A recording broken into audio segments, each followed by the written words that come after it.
This version of Kakashi is noticeably lacking, or rather, there is a wall keeping him from reaching his ultimate potential. At the beginning of the series, he is often stated to be comparable to Kabuto, which isn't particularly impressive. He has trouble keeping up with Itachi, and is terrified of shinobi like Orochimaru. And given Kakashi's reputation, I think he should be a bit stronger than what he is portrayed to be.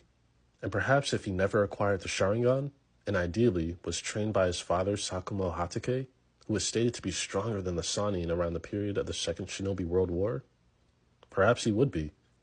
Granted, none of the Sannin were in their prime at that point, but it's still a huge statement to be made about Sakumo's strength. Had Kakashi been fully trained by Sakumo, I have no doubt that he'd be on par with the Sannin by part 1. The Kabuto comparisons never would have been a thing, and he would have had a better showing against Itachi and other members of the Akatsuki. Not only that, but this version of Kakashi would also have been trained by Minato, and would have had Obito as a sparring partner. I think this Kakashi still would have been heavily skilled, but more reliant on raw power than the version of Kakashi that we have. Instead of using his Sharingan to fight an opening, this Kakashi would simply just make one. And sure, there's definitely a trade-off with Kakashi not being able to copy the 1000 jutsu he added to his moveset, but let's be honest, he barely used those jutsu anyway in the series.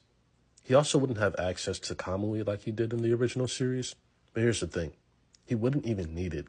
He'd be plenty strong already without it, easily high Kage level. All the time he spent trying to master the Sharingan would go back into training and honing his own techniques. Who knows, maybe Minato could teach him the Flying Raijin, and he wouldn't even need the Kamui. There's literally no limit to how strong this version of Kakashi could theoretically be. And shockingly, he'd be nowhere near the most powerful member in this version of Team Minato.